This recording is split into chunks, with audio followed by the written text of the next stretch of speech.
Apa yang bisa disimpulkan dari pentingnya menghadirkan 5 batalion infanteri penyangga rawan pangan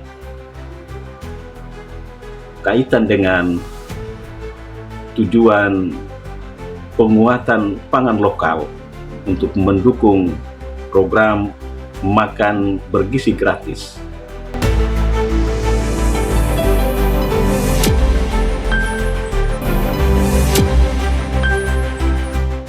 Pemerintahan Prabowo Gibran menguji coba program makan bergizi gratis di sejumlah daerah untuk memenuhi janji menyiapkan sumber daya manusia berkualitas sejak dini menghadapi tantangan global dengan mengalokasikan 71 triliun APBN 2025 untuk memastikan makanan yang disiapkan benar-benar bergizi dan mencapai masyarakat yang paling membutuhkan. Tentara Nasional Indonesia menyingkapi program ini dengan membentuk 5 batalion infanteri penyangga daerah rawan pangan di Papua. Salah satunya Yonif 805 Ksatria Satya Waninggap di Sorong untuk membantu pemerintah bertanam komoditas pertanian, tanaman pangan, perikanan, dan peternakan. Bagaimana menyingkapi tujuan akhir dari pemerintahan Prabowo Gibran dan bagaimana memahami tujuan menghadirkan batalion penyangga daerah rawan pangan di tengah suara-suara menolak TNI di Papua? Saya akan tanyakan ke Ketua Tim Koalisi Pemenangan Elsa, Bung Urgenes Nau, yang sudah terhubung dengan saya di ujung telepon. Bung Ori, pimpinan TNI telah meresmikan 5 batalion infanteri penyangga daerah rawan pangan di Papua, salah satunya di Sorong. Apa yang bisa disimpulkan dari pentingnya menghadirkan 5 batalion infanteri penyangga rawan pangan kaitan dengan tujuan penguatan pangan lokal untuk mendukung program makan bergizi gratis? Silakan. Yang pertama sekali, program pangan ya di daerah menuju swasembada pangan secara nasional, tetapi juga dalam rangka untuk mendukung salah satu program primadona dari Presiden Prabowo dan Wakil Presiden Pak Gibran, yaitu pemberian makanan bergizi gratis kepada peserta didik kita di sekolah-sekolah ya, mulai dari sekolah yang tingkat prasekolah ya, mulai dari sekolah taman mulai dari playgroup ya, gitu. Ya. Dan seterusnya secara berjenjang ke atas. Itu satu program yang menurut saya sangat penting sekali ya, sangat strategis. Ya, program ini dia relevan karena saat ini kita lihat secara statistik indeks mutu pendidikan kita, terutama dari indeks secara internasional, itu ada di peringkat yang paling jauh ya, di bawah ya, dari negara ya, sangat besar, di atas 150 dari negara-negara lain. Kemudian di dalam negeri sendiri juga indeks mutu pendidikan kita juga masuk dalam kategori yang masih rendah. Satu faktor yang dinilai berdasarkan riset yang dilakukan oleh pemerintah, tetapi juga dari pihak ketiga yang didanai khusus oleh timnya Pak Prabowo, itu penyebabnya adalah karena kurangnya makanan bergizi. Gitu. Yeah. Nah, kurangnya makanan bergizi ini juga dia ada hubungan logis dengan tingkat kemiskinan ya masyarakat di daerah kita. Kemudian yang kedua, TNI ini kenapa dilibatkan Pertama, karena mereka punya kesiapan dari segi SDM, kemudian kesiapan dari segi perawatan. Nah, gitu. Hal ini juga yang terjadi ketika pembangunan infrastruktur di kawasan-kawasan yang rawan keamanan di tanah Papua, di mana dari unit-unit seperti Sipur dari TNI itu ikut terlibat untuk membangun infrastruktur. Dan bagi saya pikir itu tidak ada yang salah di situ. Yeah. Kepentingan kita adalah pembangunan harus dilaksanakan dan manfaatnya harus sebesar-besarnya untuk rakyat gitu. Tetapi bagaimana dengan suara-suara yang menolak kehadiran TNI di Papua? Jadi gini, pemahaman tentang fungsi TNI sebagai kekuatan pertahanan negara itu yang harus dimengerti dengan baik. Ya, dalam arti sempit, pertahanan negara itu berhubungan dengan bagaimana kemampuan mereka di dalam membela negara secara militer. Ya, dalam arti luas, pertahanan negara itu punya pengertian yang luas. Ya, negara ini bisa hancur kalau dia punya kekuatan tangannya itu tidak mendukung, gitu. Nah, gitu. Jadi kekuatan tangan ini salah satu faktor yang bisa menghancurkan negara, gitu. Nah, kalau pangan kita krisis, bisa terjadi negara ini bisa runtuh, gitu. Nah, dalam konteks itu pertahanan negara itu ya dalam arti luas ya TNI tidak salah melakukan hal itu. Kan ini tetap berkoordinasi, berkolaborasi dengan instansi teknis yang kompeten, misalnya pertanian.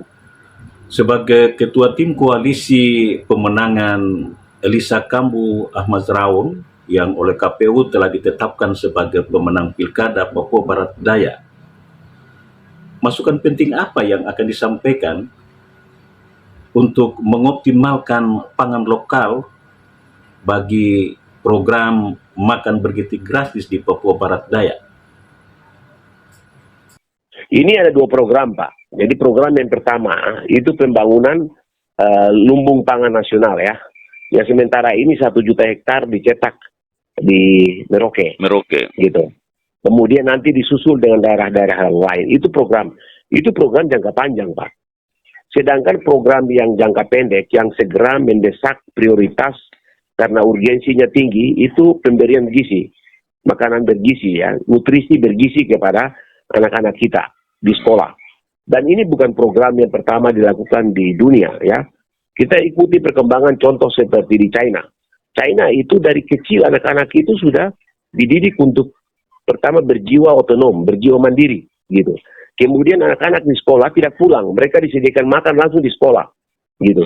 Dan untuk tahap pertama, ini perlu dilakukan oleh pemerintah dalam hal ini, langsung ini kan hak ada melekat pada presiden. Jadi beliau yang menugaskan TNI dalam hal ini melalui Kementerian Hankam, pertahanan ya, Hankam, yang mengkoordinir ini.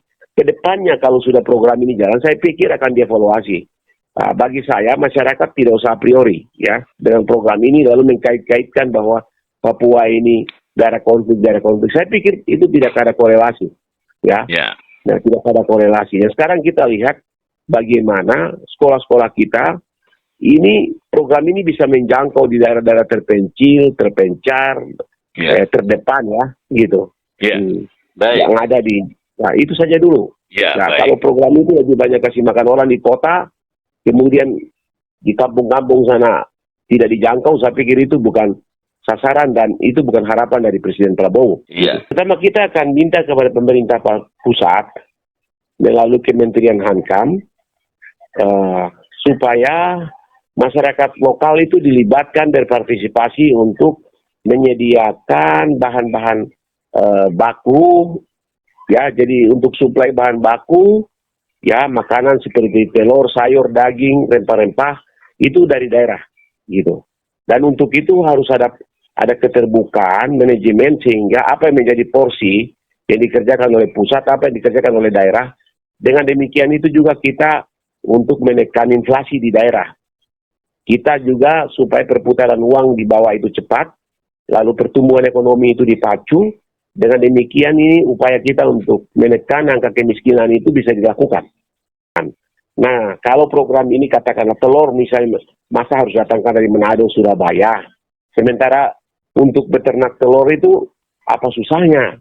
Kita punya petani lokal, terutama orang-orang asli Papua ini harus dididik untuk mereka punya peternakan ayam petelur yang besar, jadi industri yang dia punya pemasarannya itu berkesinambungan supaya 5 tahun, 10 tahun ke depan dia menjadi supplier. Jadi tidak hanya untuk makanan bergizi di sini. Peran Bila utamanya perlu, siapa di situ? Siapa yang memainkan peran utamanya di situ? Pemerintah daerah Ya, kah? pemerintah daerah. Pemerintah daerah, gubernur yang ngambil peran karena dia yang harus mengkomunikasikan ini pemerintah pusat. Ini kan program nasional ini, Pak. Gitu. Nah, dananya ini kan dana pusat. Gitu. Dana ini tidak melalui dana otsus kan? Gitu. Iya. Ini kan dana pusat, dana sektoral. Dan itu Sehingga- Anda yang harus nanti akan mendesak ini ya, memberikan Ya, masukan betul. untuk bagaimana kepemimpinan baru ini harus bisa memulai.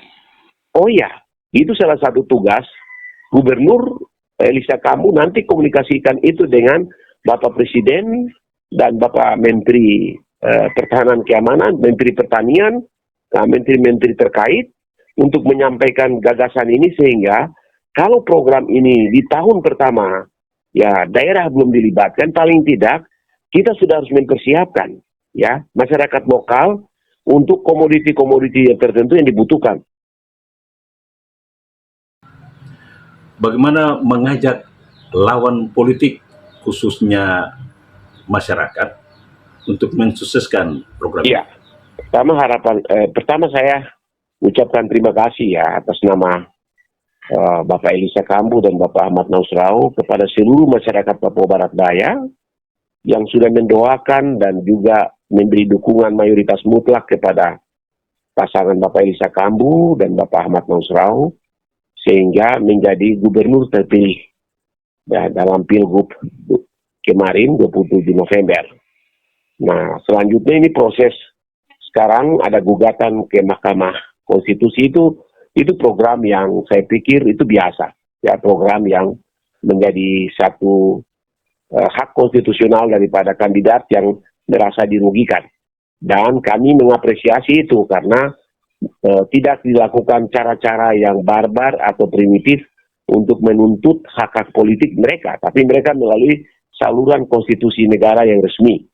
Nah, sekarang kita menunggu, kita mendoakan dan menunggu hasil dari Mahkamah Konstitusi.